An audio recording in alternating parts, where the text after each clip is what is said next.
Welcome back to Off the Wire podcast. My name is Tanner. I'm here with Anthony, and tonight we're going to be talking about an interesting subject that's kind of fresh on our minds because we both have been working through this at our organization. So, our organizations are part of kind of a group of organizations, and as kind of a conglomerate, we've been working on these things called cyber goals.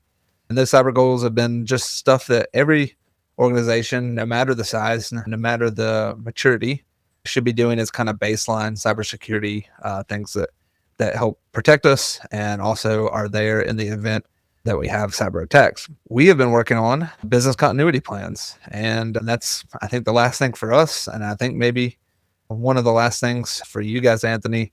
So we're going to talk a little bit about that tonight because in our world, at least, and we don't know about every industry, but in our world, this is a hot topic. Very few people, let's say, have a very good business continuity plan, and a smaller group still have their business continuity plan there, and they test it and they go through the motions of doing that on some sort of regular basis. So, Anthony, why is that? Why do you think that business continuity plans seem like maybe one of the last things people do? Yeah, I'm not sure. When I worked for Hewlett Packard and actually did audits for people's networks, and when we would interview them, we always made sure they had an incident response plan and a business continuity plan. I do hear a lot of people get the two confused. I think some people think they're the same thing. And I Mhm. guess I'll try to take a stab at it. You can point out any gaps, but an incident response plan is basically how you respond to an incident. A business continuity plan is how are you going to maintain the business if like a major, either a disaster or just you have a system fail, like, and it kind of points out your recovery time objectives and how much data you can lose. Mhm. Yeah, I don't know that I disagree with any of that. In my mind, it's a little. I feel like it's easy to remember that a incident response plan often will call a business continuity plan. You know, Yeah. like you have an incident. If it's a low level incident, you may not have to invoke a business continuity plan. If it's a bigger incident, something that's more impactful, then that's kind of the next step is contain the incident and then figure out how you're going to get back to normal business operations. Um, I do have a reason why I think it might be one of the last things. oh And yeah, what's that? I'm going to say it's the reason I chose to do it a little bit later than a lot of other things is we're going to get things back as fast as we can. And we know that. Yeah, But there is a lot of benefit to it. We'll talk about that, but that was a little bit of my logic for waiting a little bit. yeah. I don't know. I think for us, I think it's just because it's documentation. And I Yeah. think we probably need to do an episode on documentation. I know we've talked about it, but I think a lot of us in various ways. I'm not saying maybe business continuity plan you've got it locked down, but maybe it's some other area. I think a lot of people are just weaker in documentation. We're all pushed now. Technology's kind of infused most parts of many organizations, and so if we feel like we're kind of rushed from having that time to document into the next project. So I think for us, it's just any documentation. So we're probably, if it's a plan or a policy, in most cases, we got the major stuff for sure. But in a lot of cases, if it's something maybe used less often, and I think business continuity plan falls into that, it's probably less likely to. Also, and you tell me how you feel about this, because a business continuity plan puts some like metrics on things. Are we a little scared about that? Yeah. That's when we were working on it. I remember one of my folks, they were like, please don't put something in saying that we can't do. Yeah. That was a concern. It was a concern for me doing it because I was worried when I presented it, are people gonna like that's unacceptable. Mhm. You can't have 8 hours for this or 24 hours for that. And fortunately, I didn't get any pushback on that on the objectives we had, but I was scared about it. I'm not gonna lie. Yeah, I think we anytime we put metrics on something, like I think of the nines, right? People will reference the nines, like are they not 99% reliable? Are they 99.9? Are they 99.99, et cetera, et cetera? Every time you up that game, or you put something down on paper, it's like now you're held to that standard. If you say, yeah, we're going to be able to recover quickly, well, quickly is pretty subjective. And I know we all, and we were talking about this kind of pre-show, we know we're going to try to do better than anything we put on paper, but there is a chance, and a lot of it, I think, I think this is a kind of something that really shines good on most IT groups is I think a lot of times we've been so good that people really do expect like, hey, if something goes down, like, yeah, within 10, 15, 20 minutes, they're going to get it back up. So I think maybe we set kind of a false expectation of what a potential disaster might look like. Yeah. All right. So a business continuity plan.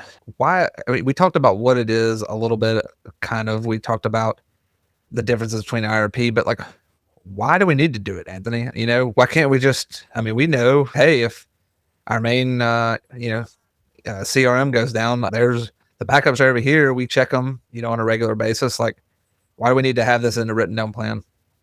Yeah. Just off the top of my head, there's several reasons I can think of. One, having so I think me and you both kind of did ours similar where we've got tiers. Basically, you've got the crown jewels, and for Tanner, I think you said you do tier 0.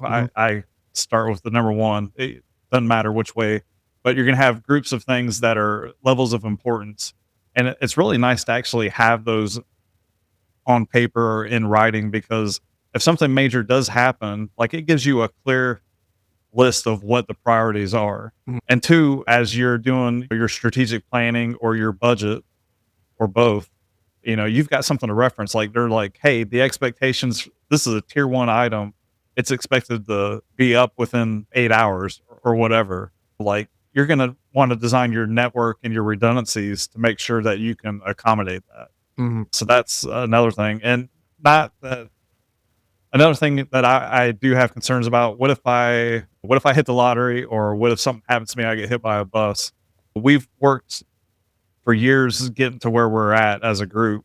I would want to I would hope that the organization would kind of keep up or build upon what we've built over the years. And if it's a document or if you got your business continuity plan or if it's a policy, the company's going to abide by that and carry on that practice in the future. And it's nice to know that we've got a foundation, we've got something set in stone, and these are the objectives that the organization is going to live by. Yeah, I think you hit a lot of the just points right on the head. Getting that buy-in, once you have a plan, now you can say, well, to meet this plan, we need to have this budget for this particular thing. But the one thing, and I think you kind of sort of mentioned it, so it might be, being a little redundant here, but I think it's also to get everyone else's input on how reliable we should be. Because, and I think we kind of steer away from a plan because we do see that time like, oh, we got to have this up in 12 hours. Oh, we got to have this up in 24 hours, whatever it is. And we see that as a restriction. But I think by not having a plan, what we're really just setting people up is for disappointment. Because it's either going to go, well, with either disappointment or we're going to look like geniuses, I guess. Because they're either going to think it's going to take 24 hours and it takes us 2, or they're going to think it takes 2 and it takes us 24. And you don't want the second one. But I think we put a lot of pressure on ourselves as folks in a technology world to kind of know what's right, and we are supposed to know the business. We are supposed to kind of understand, how the different applications and what importance they have. But ultimately, like the businesses I mean, we are there to support what the business needs. And in this particular case, we're supporting what they need from a recovery perspective. We cannot do that if they're not telling us what we need. I totally agree with you. It's painful. We don't love writing documentation. I've only met a few people that they were like, I love making documentation, but there's not many, but it's needed, and it's definitely needed to be signed off on. So let's break down our business continuity plans. And I know we don't claim to be the expert, the prime consultant for business continuity plans, but we have looked at a lot of different ones, some templates that others have provided us, some kind of industry standard kind of stuff. We have started to put those things together. Anthony, in your mind, where do you start with your business continuity plan? You've popped open Word, it's blank. other than the title? Where do you go from there? Yeah, so for ours, I think it was just where it was beat into my head doing work for the DoD, but I literally just used this Mm, guidance. They've got several. They have a template, and they also have basically like guidance on building your business continuity plan. And I will say, thank goodness for LLMs today. I can't account for how much time other people spent on like reading and reviewing, but just me personally, I bet I spent 16 hours. mhm. Like granted that was spread out over, probably like 2 months off and on, but it was still, but I think it probably would have took me like 4 times as long if I didn't have an LLM to kind of pump some data into. It just really helps making mass changes and stuff like that if you don't like something. But yeah, the NIST guidance, I really recommend that. They have a good standard for that. And I just it's what I inspected and it's kind of what I expect when I look at a business continuity plan. Yeah, I know there are other resources around for that kind of stuff as well.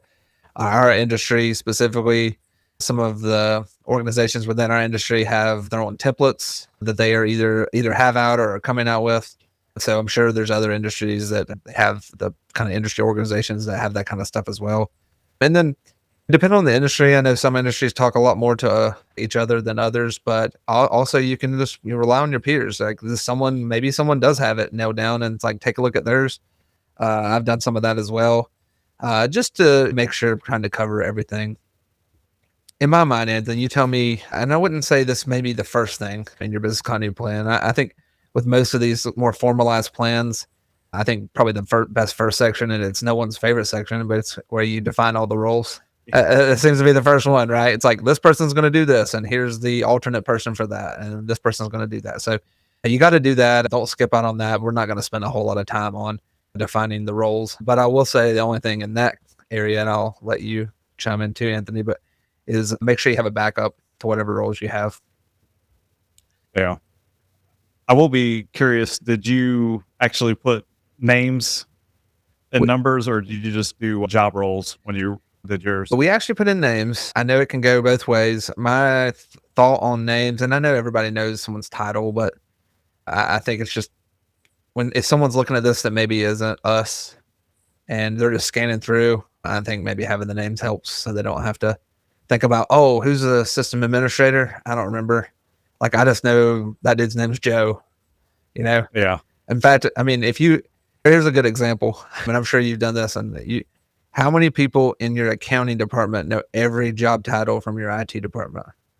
You're making me judge my assessment and putting job titles. Yeah. No, I'm not saying you shouldn't do it because I mean, I think we all should know, but I'm trying to think I'm reversing it. Like, do I know what every accountant's job title is? I'm not sure. I know what they do and I know their name, but Yeah. we did that. I don't think you can go wrong either way. And then I don't know where you put this in yours, but it was pretty early on within ours, and that was kind of a combination of things. Basically, what are our risks? Like uh, kind of a self assessment of our risk. What do we think is our largest risk? How likely the risk matrix? How likely is something to happen? How much impact does it have if it does happen? And then how do we classify what's a small incident versus a large incident? Yeah. Did I you do kind think of did yours kind of fall into that as well? I actually did not do that. We have that defined in our incident response plan, and that's something that everyone's going to have to take into mind is what do you have in other documents? And that's something if we didn't have it in our incident response plan, 100% would have put it there. Yeah, yeah. I would say the only reason we put it in, we do have it in our IRP as well. The only reason we put it in is we don't define time in our incident response plan. We define impact. Yeah. So we would say like a low risk thing might be a single desktop being affected by a compromise, a big one, but we don't identify that a lower tier event is something that we can recover from in 2 hours or less or whatever. So I don't, again, I don't think there's a right way to do it. I think it's just whatever fits. So I know Anthony, it's not something you have to have in there. You guys didn't include in yours because again, you said, hey, I've got this in some other areas. But we did do a brief risk assessment, things that we thought were highly likely and high impact, and then all the way down to low likelihood and high impact, and various in betweens. Just so I think just to put our heads in the right spot. Some of this maybe as we're creating the document, I think it's more helpful than maybe ongoing in the document, if that makes sense. So, and maybe something we remove at the next review process, which we'll talk about a little bit later. Oh, Yeah, I do think it's important. That's something actually just thinking about it, like, I know we've done tabletops and stuff like that, but I don't know that we've kinda really sat down and, like, formalized what we think our risks are. I think that'd be something that would actually be worth time doing, thinking about that and kinda laying that out. yeah, and we kept it really high level, so we didn't get really down in the like. I don't know. We have a medium vulnerability that we can't patch, and someone uses that. Like that's a high risk. We just said like high level stuff. Like, what if we have a failure of the power grid, like a regional power failure? Okay, Yeah. or what if we have a cyber attack, or what if we have just a hardware failure? A long term ISP outage, that kind of stuff. So we kept it pretty high level. We didn't get like super down in the weeds on that. And then I think we're kind of to the first or one of the first sections we talked about defining roles, but where we both kind of this is our next step, and that was basically that tiering. Now you talked about it. Now why? So how did you go about that, Anthony? Like how did you decide? I know you're going to present this, you're going to get feedback on it, but there's an initial run through. How do you guys decide what applications fit into what tier?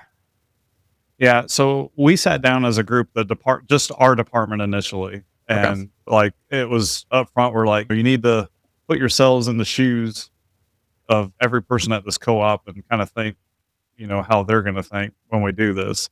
And, obviously, IT being involved in a lot of business processes, we do have a decent understanding, but you 100%, like you said, you need to review it with others and get buy-in from others. But anyways, we did fairly well at doing that, but and this went back and forth quite a bit, and even in our department, like, for the most part, like, you can put a lot of blocks in the right stack.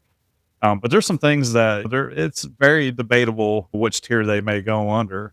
And that's something I appreciate people that don't agree speaking their mind. And I can tell you there was a couple things that like I thought it should have been there. And then after some discussion with other people, like we moved it. I was sold to what they were saying. I just didn't think of it Hmm. from the perspective that they gave. But it was really just a lot of back and forth in our department. As long as you got a good group that, even if you can start with the other departments up front, we just wanted to take a stab at it before we did that.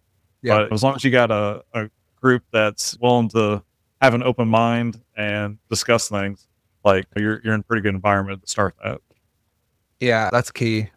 Key is to getting multiple minds together. I think a lot of times, especially as leaders, at varying levels, doesn't necessarily have to be like department leads, but if we're not careful, sometimes we can get sucked into the like, well, I can just take this on. But a lot of times when we do that, where there's a blind spot. There's like, oh, well, we didn't think about this, and kind of in a different way too. It's kind of nice to have people there with you. So if you do have to go back to it, like you don't feel like if you have to drastically change it, maybe you present this and the business says, hey, that's not acceptable. You can kind of like, you can go through that together. It doesn't feel like it's like your failure. It feels like, okay, well, like maybe we were off the mark, but it wasn't just one of us. It was a group, which is nice. We kind of did the same thing. In fact, we haven't presented ours yet, so may have a lot of edits we have to go back on. But we just started in our mind with like, what are the things that if they go down, they impact everything, Mhm. or almost everything. So we lumped that in a category. And then we kind of went to the next step, which is like, what are the most critical applications we have? If they go down, they might impact themselves and a couple other things. Yeah, And then we went to like, what's really important. And if it goes down, it probably only impacts itself. And then we went through the what's important and it has no alternative and it's critical to probably administration of our systems, but the average person wouldn't know. And then we lumped that in. And then everything else we just took out of the plan. We just yeah, kind of think if it doesn't meet those categories, then it's as best as we can do. We'll get to it when we get to it. This is basically the core business dependencies. Everything else is, like I said, whatever timeline it takes. yeah. I guess I just wanted to touch on with the And you can call it tiers, you can call it whatever you want. NIST uses tiers, there's different things, but we did kind of put like a name to each one. So I believe you go from tier 0 to tier 4 I or did. tier 3? Yep. Oh, sorry, not 4, 3. Yes. Okay. So we did 0 through 3. So 0, 1, 2, 3. Okay. Mm-hmm.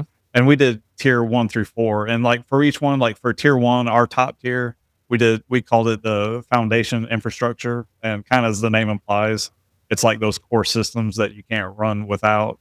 And then our tier 2 was mission critical, and tier 3 was important operational, and then tier 4 administrative support, which kind of goes in line with your description Mm-hmm. for each of your tiers. But I just wanted to throw out the names that we kind of through at each one. Not that it matters. You can call them whatever you want, but just kind of give people an idea. Yeah, and I'll try to do, and if you want to, you can. I'm not gonna get really into specifics, but I'll try to give like a kind of an example in each category. For us, in like that tier 0 or tier 1, if you're on Anthony's 1 through 4 scale, it would be something like our core networking.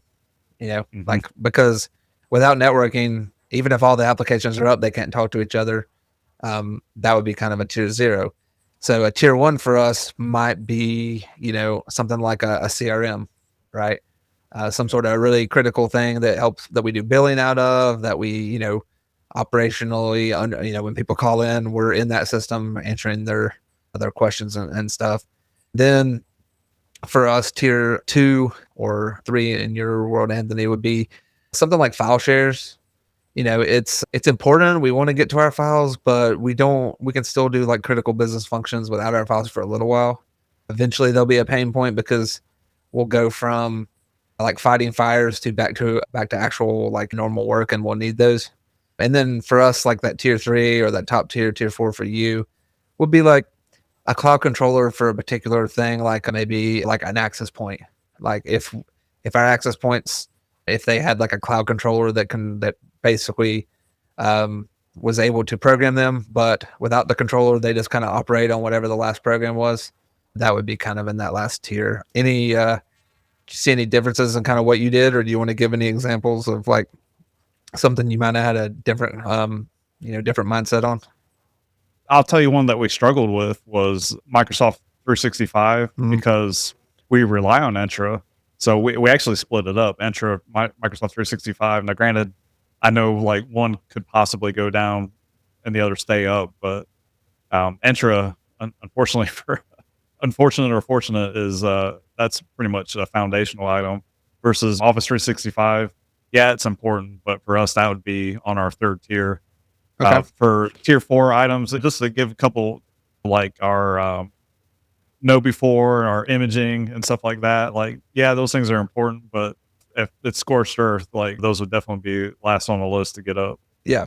So just because I think it helps for us to show the differences too, Anthony. That's the stuff we didn't even list. So that Okay. would be like our tier 5. Like that stuff is like, we'll get to it when we get to it, kind of a thing. So I will say we didn't, let's say, do exhaustive tiers. Yeah. We would just stop when we thought that we got all the items in that tier that we felt like were, you know, going to be important to business. So, but also, I don't mind the idea of getting pretty exhaustive either, because I think sometimes in the moment it might be one of those things that we might slip and forget about something. So, Yeah. I wouldn't say we put everything in there by no means, but we did have a pretty long list in there. yeah. So, and a lot of this, I think, as we've been talking, one thing I've taken away is you do really need to fit it for your business. Even though we are in the same industry, doesn't mean that our companies are the same or have the same expectations. You definitely need to make sure you customize it. Yeah, that's just something I would think with electric utilities or electric co-ops. The phones working and the IVR working, mainly the phones, but that is one of the that's pretty key item. Yeah, communications is high. It's just because, and honestly, if you're a military background, I know you have that, Anthony. From a military background, communications is like extremely critical, because it doesn't matter how good of a group you have, if you can't get them to operate together and understand what each other is doing. It's In fact, I've done a study on like kind of historical wars, and if you look back at like, let's say, pre 1900 conflicts, where there wasn't radio. There wasn't. They were actually having to get together ahead of time and decide on the plan, and then split up and hope everybody does it without any ability to adjust on the fly or make any type of change or any of that stuff. So communication, like you said, that phone, that being able to talk to someone is critical. So we put 365 is tier one, all of it. All of it. Yeah, because we've come to us, Teams and email is like communications. That's the only reason we did it. Otherwise, we would have done the same thing you did. But we just think like being able to chat and email each other in a crisis. We used it. Well, we had it during Helene, and it was like critical. So phones were also there. Phones are definitely more important, 100%. All right. So the next section for us, and I know you had it because we've talked about this before, but is we had a little section on data retention, and basically if we're going to recover, where are we going to recover from? Hopefully it's not the backups. Hopefully it's just a hardware failure that we can fail over to something else. But if we do have to go to backups, where are they at? How long do we have them? That kind of stuff. Did you add any extra fields, extra things in that area? Yeah, for retention, we basically have how often we're backing it up, and for I'm gonna steal your term, the crown jewels. Mm, For our crown jewels, we back those up every 4 hours, just because even losing 4 hours of data would be a terrible day if we had to lose all those transactions. So we put basically, are we backing it up every 4 hours, every 24 hours, whatever that is? How long do we keep that data on site? And then how long do we keep it? How far back do we go in the cloud? So we list that for each one. Now, I will say that we did have a couple exceptions for some tiered items, and we just noted those exceptions in that. So before we move to the next section, we actually thought of something that is in the previous section, but I did not mention it. So in that tier list section, pass right before that backup section, make sure in your tiers that you have known alternatives. Like that's one of your columns. For example, Anthony mentioned 365, right? If email is going to be a critical thing for you, then do you have an alternative to email? If Teams is going to be a critical thing to you, do you have an alternative? For all those tiers that you can, and if there is an alternative available, make sure you have that as one of your columns. So now let's get past backups. We're past that section now, and we're to the next section, which is recovery strategies. So I noticed, Anthony, and I know you haven't seen my plan yet, but you were kind of sharing with me your plan because you got it done before me. But I think we did this a little differently. So I'm gonna let you go and kind of explain how you guys went through, like how you formatted it and that kind of stuff, and then I'll just kind of fill in any changes that we had. So yeah, for that, we basically for each key system, like we would put the function kind of, what does it mean in layman's terms? Like instead of throwing a bunch of acronyms at people that if someone outside IT that they're not going to understand. And then we listed the dependencies, and there's a lot of dependencies on some of these. Now, granted, this is just a high swing, high level. You don't want to go too in detail, I don't think, on a business continuity plan. And then also we listed some like very basic key recovery steps. And I will say that's something the LLMs, if you're talking about like, stuff that is off the shelf that everyone uses, like it can actually help you with that quite a bit, but I think I'm sure a lot of organizations are like us, but we have a lot of vendors that are very proprietary to our industry. And, so that just takes good old fashioned knowledge in your brain. But Mhm. I think it's good to just kind of have that. In addition to that, though, we did have some workaround procedures if they existed for that. Yeah, there's nothing really I can add to that. We went a little simpler and just really straight went with the strategy and assumed that I think we tried to gear our dependencies into the same tier structure, if that makes sense, so that they were kind of there. Now, is that gonna potentially bite us a bit potentially in like the order of operations on something potentially? But we I think went into a little more detail on the recovery strategy, but not too much more detail. But other than that, that's exactly how ours is set up as well. Yeah. I really do like the key dependencies. It was actually a good thought process to go through just because there's so many times, like even when we communicate, we're doing maintenance on something, you Mm, know, we may know that all the things that it impacts, and this is something we have worked hard over the years to get better at, actually putting in a way that they can understand it. But like, referencing that, we could actually reference the business continuity plan. If we're doing maintenance on said system and kind of point out what it's going to impact based off of that. yeah, and well, that's a whole other discussion. Like I said, we should do one on an episode on documentation at some point. But I think this is also where our documentation, our general documentation, should be better. And I think it would be in a perfect world, in my mind, our internal documentation that we use on a regular basis. Here's what this is. Here's the server's accounts it uses, et cetera, et cetera, et cetera. Should include all of this, and basically, our business continuity plan should almost be able to be generated from that information, if that makes Yeah, sense. that Like, would be I would awesome. love like a page on any particular application to be like, here's the application, here's who supports it, here's the contact information, here's XYZ, accounts that are used for this. Here's the tier list, here's the dependencies, here's the recovery strategies, here's where the backups are located. And then a business continuity plan basically just being almost like we were talking about it earlier with like an XML template. They would just like generate that based on the information from each one of your applications and things like that. So maybe something we can work towards. I realized I made a mistake after we're almost towards the later part of the episode, but I actually do have incident levels. It was towards the end of our business continuity plan, so I apologize. I misspoke, and I thought for sure we didn't have it. I've read uh, this thing 20 right times, after and you made me feel bad for having them in there, like, oh, we have those in another policy.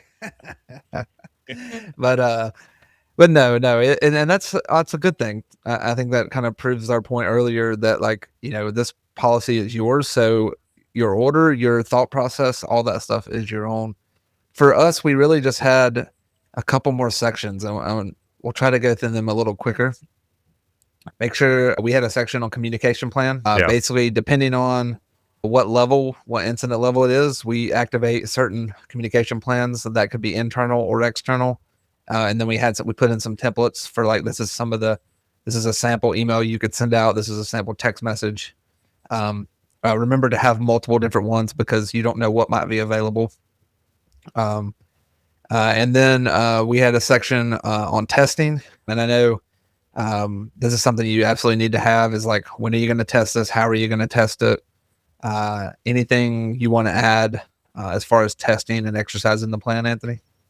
actually, I'm just going to add to the communications. One thing that we have that you didn't mention, and I think it's a good idea, is basically how often to give updates. If it's your top tier item, you're going to want to give updates on that. Depending on your organization, every 4 hours. A tier, top tier item being down, like you don't just wait until if it's something that's going to take you 8 hours or so to fix, like you better be giving some updates. Yeah, exactly. That's a great one to add, and we'll make sure to put that in there. And okay, so then yeah, testing and exercising. Ours is pretty basic. It's just here's how often we're going to test this. Here's how often we're going to review it. Reviewing it, I think, is almost as key as testing it. I think we get really stuck on testing, but what you really don't want to happen is 5, 6, 7 years down the road, you haven't reviewed this thing. You pull it up because you are having an incident, and you're like, none of this stuff is current.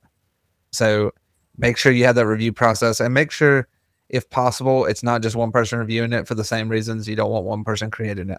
Then the last thing for us is pretty much just an appendix, and it's just contact information from various vendors, critical vendors, any type of support contracts, any type of key contacts, um, and really just a log of when it's been updated. Any Yeah. other stuff that you had that like didn't fit in those categories? We're pretty brief on the contacts. We basically have a list of key vendors, and we've got basically their support. For most part, most of our vendors are 24/7 support. We do have a few 8 to 5, and we just annotated that. The one thing I think that we called out, and I think this is definitely by organization, but people that are from North Carolina, you all know that we get hit by hurricanes frequently, so we have a big focus on you know part of our business continuity is, are we going to fail over to another office? Our headquarters is 30 minutes from Wilmington, North Carolina, which is on the coast. We have another district office that's kind of like northwest of that, a little bit further away from the coast. And then we have one in Elizabethtown, which is like an hour and 20 minutes from the coast. And we do talk a little bit about that and that kind of failover. And then we also use a third party for our call center and dispatch. We use them for like after hours just because we're not big enough to have 24/7 dispatch in a call center. And it gives us a lot of failover capabilities, and we list a little bit of information about that. No, I think that's great. I will say one other thing. We've talked about two plans, I think specifically, and you might have. We've talked about DR. I don't know. We may or may not have done an episode about a DR plan. I know we've talked about it in some form or fashion, but I know for sure we have talked about IRPs and this BCP. Kind of make it your own. Just because someone says you need to have 7 plans doesn't necessarily mean you need to have 7 plans. Like, make the appropriate amount of plans for what you want to do. If your business continuity plan, you're an organization like for us, I think for you, Anthony, like that's probably something we could combine into just one plan, Yeah. make it a DR and business continuity plan. So don't, don't feel like you have to, because someone says, there's these 7 plans that you have to do that, make it fit for you. Make sure it's not what it's called. It's the content that it includes that you need to make sure is there. All right, Anthony, any final thoughts on business continuity plans? I think we were expecting this to be a lot shorter, but as we got into it, like there's some meat on the bones and there's more to it than you think. And I guess because me and you are both like kind of in the heat of it, it's just really fresh for us. But any final thoughts you want to leave the listeners on the business continuity plan, or any advice you might give them? It's really just get started on it. It's one of those things, just like you mentioned at the beginning, I dread policies and doing the paperwork, but it's a necessity, and it's good for you to go through the mental gymnastics of doing this, and it's good for your peers and the people at your organization to go through the mental gymnastics of just going through this. I think just that is value on its own, but having it on paper, having it in writing, that kind of officializes it, and that's a good thing for the organization. I know it Mm. can be, it can be a little scary and daunting, put recovery time objectives and stuff like that out there, but it's really for the better for the organization to have something like this. Yeah, and I think we kind of got lucky. We waited so long that we do have some tools to help us out now. So, for those people that were like, the in the forefront of business continuity plans 12, 15 years ago, like, we salute you. Yeah. Because we probably should have done it then. But it's better to have it than to worry about when it got done.